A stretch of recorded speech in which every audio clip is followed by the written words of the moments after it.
તમારું ધ ફૂડી કિચનમાં। તો આજે આપણે બનાવીશું સૂકી કચોરી મેંદાના લોટમાંથી, અને તેને તમે કેટલા દિવસ સુધી રાખી શકો છો તે પણ હું ટ્રીક બતાવીશ તમને। તો વિડીયોને પૂરો જોજો। આ એકદમ સરળ રીતે બનાવવાના છે, બાળકોને પણ પસંદ આવે તેવી રીતના તમે સફરમાં પણ લઈ જઈ શકો તેવી આપણે કચોરી આજે બનાવવાના છીએ। તો ચાલો આપણે વિડીયો શરૂ કરીએ। સૌ પ્રથમ દુકાન જેવી સૂકી કચોરી બનાવવા માટે આપણે મેંદાનો લોટ બાંધી લઈશું। આ મેં 1 વાટકી જેટલો મેંદાનો લોટ લીધેલો છે। આપણે 1 વાટકી અને ઉપર થોડો લોટ લેવાનો છે, 1.5 વાટકી જેટલો। થોડું આપણે મીઠું એડ કરી દઈશું। હવે આપણે અંદર મોણ નાખી દઈશું। 1 પરી જેટલું આપણે તેલ નાખીશું। એકદમ આપણે ઢીલો લોટ નથી બાંધવાનો, સારી રીતે મિક્સ થઈ ગયું છે। હવે આપણે થોડું પાણી એડ કરીને લોટ બાંધીશું। એકદમ ઢીલો લોટ ના બંધાઈ જાય એટલે આપણે થોડું પાણી એડ કરવાનું છે। જરૂર લાગે તેટલું પાણી આપણે એડ કરીને સરસ રીતે આવી રીતના આપણે લોટ બાંધી લઈશું। આપણે અડધો ગ્લાસ પાણી એડ કરેલું છે આની અંદર અને સરસ લોટ બાંધી દીધો છે।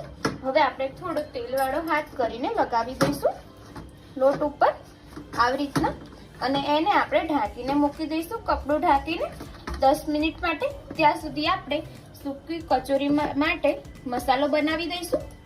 સૂકી કચોરી માટે આપણે આ મસાલા લીધેલા છે, હું તમને બતાવું છું। આ આપણે કાજુ બદામ અને કિસમિસ લીધેલું છે 2 થી 3 ચમચી જેટલું। આ આપણે ધાણા લીધેલા છે, થોડા મેં ખાંડી નાખેલા છે 1 ચમચી જેટલા। આ આપણે ટોપરાનું છીણ લીધેલું છે 1 મોટી ચમચી જેટલું લીધેલું છે। 1 વાટકી આપણે શેકેલો ચણાનો લોટ લીધેલો છે। આ તમે લોટની જગ્યાએ ગાંઠિયા પણ લઈ શકો છો, પાપડી પણ લઈ શકો છો। આપણે ખજૂર આંબલીની ચટણી લીધેલી છે 2 ચમચી જેટલી। આ આપણે ખાંડ લીધેલી છે, એને તમે બુરું પણ લઈ શકો છો ખાંડની જગ્યાએ 2 ચમચી જેટલી। આ આપણે વરિયાળી લીધેલી છે, એ આપણે 1 ચમચી જેટલી લીધેલી છે। તલ લીધેલા છે, એ પણ 1 ચમચી લીધેલા છે મોટી। આ આપણે મરી લીધેલા છે, મરીને મેં ખાંડી નાખ્યા છે, એ આપણે 8 થી 10 જેટલા મરી લીધેલા છે। તો ચાલો આપણે શરૂ કરીએ બનાવવાનું। તો સૌથી પહેલા આપણે મસાલો શેકી લઈશું। મસાલા માટે મેં કડાઈ લીધેલી છે શેકવા માટે, અને આપણે આની અંદર 1 પરી જેટલું તેલ એડ કરેલું છે। હવે આની અંદર આપણે ધાણા નાખીશું, પછી આપણે તલ નાખીશું, વરિયાળી નાખી દઈશું અને સરસ રીતે આપણે મિક્સ કરીશું આવી રીતના। હવે આપણે આની અંદર જે આપણે મરી ખાંડેલી લીધેલ છે તે એડ કરી દઈશું। કાજુ બદામ ને કિસમિસ એડ કરી દઈશું। ટોપરાનું છીણ પણ આપણે એડ કરવાનું છે જોડે। ખાલી આપણે ચણાનો લોટ જે લીધેલો છે તે અને ખાંડ છે અને ચટણી છે તે આપણે એડ નથી કરવાની અત્યારે। અને સારી રીતે આપણે મિક્સ કરી દઈશું અને 2 મિનિટ માટે આવી રીતના આપણે એને મિક્સ કરતા રહીશું અને શેકાવા દઈશું ધીમા ગેસ ઉપર। સરસ રીતે આપણો શેકાઈ ગયા છે મસાલા। હવે આપણે આની અંદર 1 ચમચી જેટલું મરચું એડ કરીશું, 1 ચમચી હળદર એડ કરી દઈશું, 1 ચમચી જેટલું ધાણા જીરું એડ કરીશું। તમે થોડો ગરમ મસાલો પણ આની અંદર એડ કરી શકો છો જો તમે ગરમ મસાલો ખાતા હોય તો। હવે આપણે આની અંદર મીઠું એડ કરવાનું છે અને ચણાનો લોટ એડ કરવાનો છે। મેં ગેસ બંધ કરી દીધો છે। હવે આપણે આને બહુ નથી શેકાવા દેવાનું, એટલા માટે લોટ એડ કરીશું આપણે। તમે પાપડી કે ગાંઠિયા લો તો એને મિક્સરમાં ક્રશ કરીને લેવાના છે। હવે આપણે ખાંડ એડ કરી દઈશું। જો તમને ગળપણ ના પસંદ હોય તો તમે ના નાખો તો પણ ચાલે, પણ થોડું ગળપણ હોય તો સારું લાગે। આપણે થોડું મીઠું એડ કરી દઈશું સ્વાદ અનુસાર। ચાટ મસાલો એડ કરી દઈશું 1 ચમચી જેટલું। તમે આમચૂર પાવડર પણ એડ કરી શકો છો, આનાથી ટેસ્ટ સારો આવશે એટલા માટે। સારી રીતે આપણે આને મિક્સ કરી દઈશું। હવે આપણે જે ચટણી બનાવી છે તે નાખીશું અંદર। હવે આપણે એકદમ સરસ રીતે મસાલો થઈ ગયો છે. હવે છેલ્લે આપણે આની અંદર જે ખજૂર આમલીની ચટણી બનાવી છે તે નાખીશું અને સારી રીતે મિક્સ કરી દઈશું. એકદમ આપણે એને સરસ રીતે મિક્સ કરવાનું છે જેથી મસાલામાં સરસ ભળી જાય અને ટેસ્ટ પણ સારો આવે. તમે જોઈ શકો છો સરસ આપણો મસાલો બની ગયો છે. મેં ગેસ બંધ કરી દીધેલો છે. આપણો મસાલો રેડી થઈ ગયો છે. હવે પણ આપણો એકદમ સરસ નરમ થઈ ગયો છે. હવે આપણે આના નાના નાના લોવા વાળી દઈશું. એક સાઈઝના વાળવા માટે આપણે આવી રીતના કરીને એક સાઈઝના કટકા કરી દઈશું. પછી આપણે પૂરી ટાઈપ વણી લઈશું.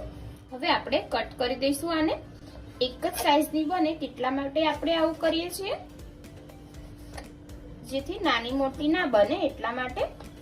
તમે આવી રીતના સરસ ભાગ કરી દો તો સારી રીતે તમે બનાવી પણ શકો એટલા માટે. સરસ હવે મેં ભાગ કરી દીધા છે અને આપણે સાઈડમાં મૂકી દઈશું. અને આવી રીતના એક આપણે બનાવીને પૂરી ટાઈપ વણી લઈશું. આપણે પતલું નથી રાખવાનું, જાડું જ રાખવાનું છે આ એટલા માટે. આટલી સાઈઝની વણવાની છે. હવે આપણે આની અંદર મસાલો ભરી દઈશું. 1 ચમચી જેટલો મસાલો ભરીશું અને આને સારી રીતના આપણે કવર કરી દઈશું. આવી રીતના વાળી દઈશું. મસાલો બહાર ના નીકળે અને સારી રીતના કવર થાય તેનું ધ્યાન રાખવાનું છે. નકે આપણે તેલમાં નાખીશું તો આપણી કચોરી ફાટી ના જાય એટલા માટે આવી રીતના આપણે ગોળ કરી દઈશું. હવે આપણે ગોળ વણી લઈશું આને આવી રીતના હાથેથી. આવી રીતના આપણે ગોળ બનાવી દઈશું અને આવી રીતના આપણે બધી કચોરી બનાવીશું. એને સાઈડમાં મૂકી દઈશું આપણે. હવે આપણી કચોરી તળવા માટે રેડી થઈ ગઈ છે. તળવા માટે આપણે તેલ ગરમ કરી દઈશું. આપણે કચોરી તળી લઈશું. જે તેલમાં નાખીને તેલ સરસ ગરમ થઈ ગયું છે. આપણે ગેસ ધીમો રાખવાનો છે. તેલ આવી જાય એટલે આપણે ધીમો ગેસ કરી દેવાનો છે.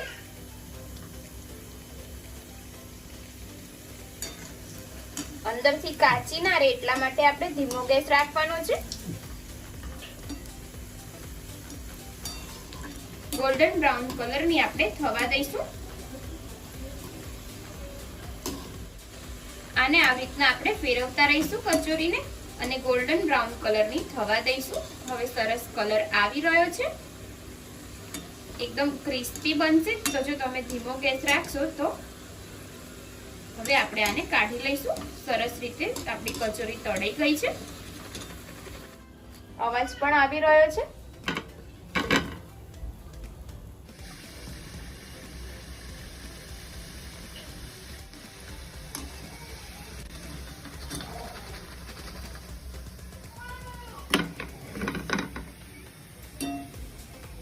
ફ્રેન્ડ્સ, આપણી સૂકી કચોરી રેડી થઈ ગઈ છે. તમે જોઈ શકો છો.